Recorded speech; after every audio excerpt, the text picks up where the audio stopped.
السلام علیکم ویورز، بسم اللہ الرحمن الرحیم۔ جماعت حجتم کی اردو کی کتاب کا سبق خون کا بدلہ، اس کے الفاظ معنی جو ہیں وہ ہم پڑھ رہے ہیں۔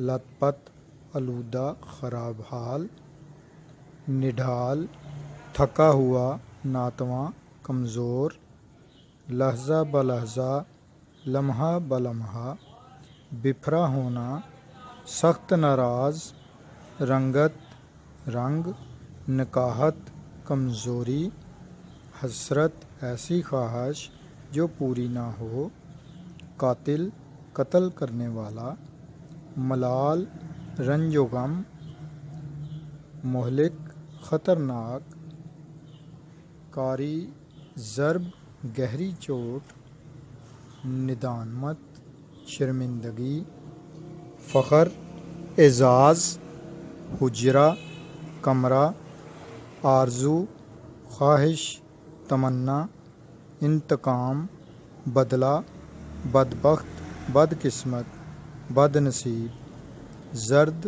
پیلا، ضبط، برداشت، دیوانہ وار، پاگلوں کی طرح، شدت، سختی، تیزی، دھڑام، بھاری چیز کے زمین یا پانی میں گرنے کی آواز، رفع، دور، سکتے میں آنا، بے حس و حرکت ہو جانا، صحت یاب، تندرست، دستور، قاعدہ، بنیادی اصول، غافل، بے سود، بے فکر، دستک، دروازہ کھٹکھٹانا، سکون، آرام۔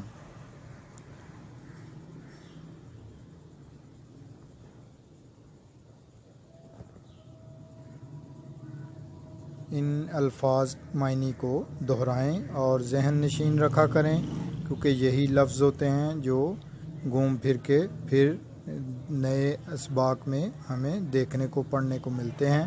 تو ان کے الفاظ معنی دہرانے کا مقصد یہ ہوتا ہے کہ اس لفظ کو دیکھ کر اس کا مطلب ہمارے ذہن میں آ جائے اور ہم فکرے کو سمجھ سکیں، اور ہمارے لیے اردو جو ہے وہ ایک آسان زبان بن جائے، ہمیں آسانی سے اس کی سمجھ آ جائے۔ لہٰذا الفاظ معنی جو ہیں ان کو غیر معمولی نہیں سمجھنا چاہیے، بلکہ ان کو بڑے دھیان اور توجہ سے دہرانا چاہیے۔ اپنا خیال رکھیے گا۔ اللہ حافظ۔